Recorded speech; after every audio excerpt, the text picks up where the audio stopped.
आज भी हमें भूखे ही सोना पड़ेगा। हाँ माँ, कल भी तो बस पानी पीकर सोए थे। देखो ना, बाहर कितना अंधेरा है, मुझे डर लग रहा है। रानो ने भर आई आंखों को छिपाते हुए दोनों बच्चों को अपने पंखों में समेट लिया। वो टूटी हुई आवाज में बोली, नहीं मेरे बच्चों, धीरज रखो, ईश्वर कोई ना कोई रास्ता जरूर दिखाएगा। टुन्नू जी, आप कैसी महसूस कर रहे हैं? थोड़ी सी हिम्मत रखिए। टुन्नू चीले ने खांसते हुए कहा, रानो, मैं तो इस बीमारी की वजह से उठ भी नहीं पा रहा हूँ। बच्चों को भूखा देखकर मेरा दिल फटा जा रहा है। काश मैं ठीक होता तो दाना लेकर आता। आप परेशान मत होइए, आप बस आराम कीजिए, मैं देखती हूँ शायद कुछ मदद मिल जाए। रानो हिम्मत के पेड़ पर रहने वाले कालू कौवे और गोरी कौवी के आलीशान पक्के घोंसले के पास पहुंची। वहां मिठू तोता और भोलू कबूतर भी बैठे मकई के दाने मजे से खा रहे थे। कालू भाई, गोरी बहन, भगवान के लिए थोड़ी सी मदद कर दो, मेरे बच्चे 2 दिन से भूखे हैं और टुन्नू जी की तबीयत बहुत खराब है। मुझे बस थोड़े से दाने उधार दे दो, मैं आते ही लौटा दूंगी। रानो ने गिड़गिड़ाते हुए हाथ जोड़े। गोरी कौवी ने मकई का दाना चबाते हुए तिरछी नजरों से देखा। अरे हट, आई बड़ी उधार मांगने। रोज का यही नाटक है तुम्हारा। जब कमाने की औकात नहीं तो इतने बच्चे क्यों पैदा किए? चलो भागो यहाँ से, हमारा मूड खराब मत करो। कालू कौवे ने काव काव करते हुए हंसकर कहा, रानो, तुम्हारे पतिदेव तो राजा हरिश्चंद्र बने बैठे हैं, बीमारी का बहाना बनाकर सोते रहते हैं। जाओ किसी और का दरवाजा खटखटाओ, हमारे पास मुफ्त का राशन नहीं है। रानो ने उम्मीद से मिट्ठू तोते की तरफ देखा। मिट्ठू भाई, आप तो बड़े नरम दिल वाले हैं, मुझे यकीन है आप मेरी मदद जरूर करेंगे। अरे चुप रहो रानो, अमीर और गरीब की दोस्ती कभी नहीं हो सकती। तुम्हारे उस टूटे घोंसले के पास खड़े होने में भी मुझे शर्म आती है। अपना ये रोना धोना बंद करो और जाओ यहाँ से। भोलू कबूतर ने भी मुंह फेर लिया। गुटरगू गुटरगू सही कहा मिट्ठू भाई ने, इन गरीबों की आदत खराब हो गई है। आज मेरा वक्त खराब है, इसलिए आप लोग मेरा मजाक उड़ा रहे हैं।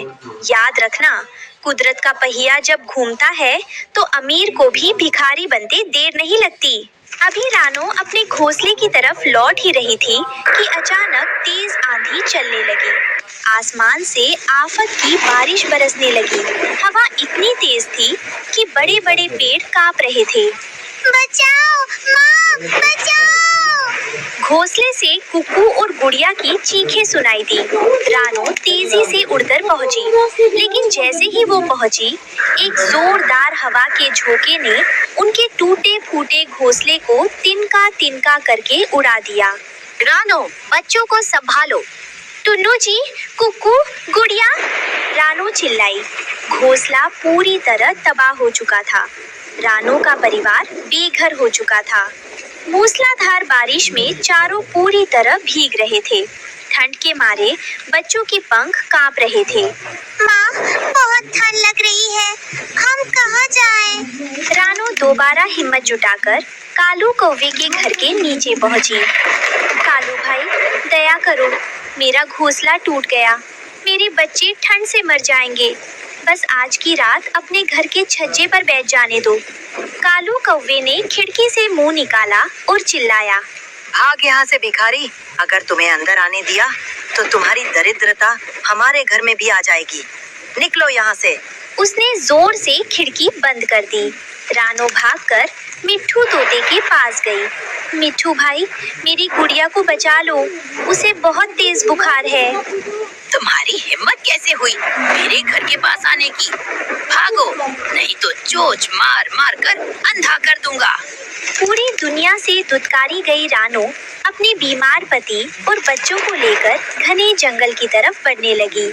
बारिश का कहर थमने का नाम नहीं ले रहा था। तभी रानू की नजर इंसानों के छोड़े हुए एक खाली शिविर पर पड़ी। वहां जमीन पर एक बड़ी सी सफेद रंग की प्लास्टिक की तिरपाल पॉलीथीन पड़ी हुई थी। रानू के दिमाग में एक बिजली सी कौंधी। उसने कहा, रोने से काम नहीं चलेगा, मुझे खुद अपने परिवार की ढाल बनना होगा। गुड़िया, पिताजी के पास बैठो और उन्हें अपने पंखों से गर्मी दो, माँ अभी कुछ करती है। रानू ने अपनी चोंच से उस भारी सफेद तिरपाल को खींचना शुरू किया। बारिश की बूंदें उस पर तीर की तरह चुभ रही थी, लेकिन एक माँ की ममता के आगे तूफान भी हार मान गया। उसने जंगल से 4 मजबूत सूखी डंडियां ढूंढी। टुन्नू ने कमजोर आवाज में पूछा, रानो, तुम क्या कर रही हो? इतनी ताकत कहाँ से ला रही हो? तंबू बना रही हो टुन्नू जी।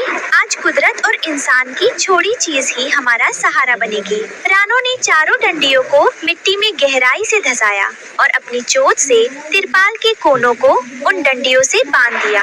देखते ही देखते उसने इंसानी तर्ज पर एक छोटा सा वाटरप्रूफ तंबू तैयार कर दिया। बच्चों, टुन्नू जी, जल्दी इसके अंदर आ जाओ। जैसे ही पूरा परिवार उस तिरपाल के तंबू के अंदर गया, बारिश का पानी बाहर ही रुक गया। अंदर बिल्कुल सूखा और सुरक्षित माहौल था। कुक्कू ने राहत की सांस ली। वाह माँ, इसमें तो पानी की एक बूंद भी नहीं आ रही। ये तो कालू कौवे के घर से भी अच्छा है। मेरी माँ सबसे बहादुर है। जब तक तुम्हारे माता पिता जिंदा है, तुम्हें आज भी नहीं आने देंगे। अगले कुछ दिनों तक बारिश लगातार जारी रही। जहाँ कालू कौवे और मिट्ठू तोते के पक्के घोंसले भी सीलन और पानी टपकने की वजह से रहने लायक नहीं बचे थे, वहीं रानो का परिवार उस सफेद तिरपाल के तंबू में बिल्कुल सुरक्षित और सूखा था। तिरपाल ने उन्हें बारिश के कहर से पूरी तरह बचा लिया था। कुछ दिनों बाद आखिरकार आसमान साफ हुआ और सुनहरी धूप खिली। टुन्नू चिड़ा भी अब काफी हद तक ठीक हो चुका।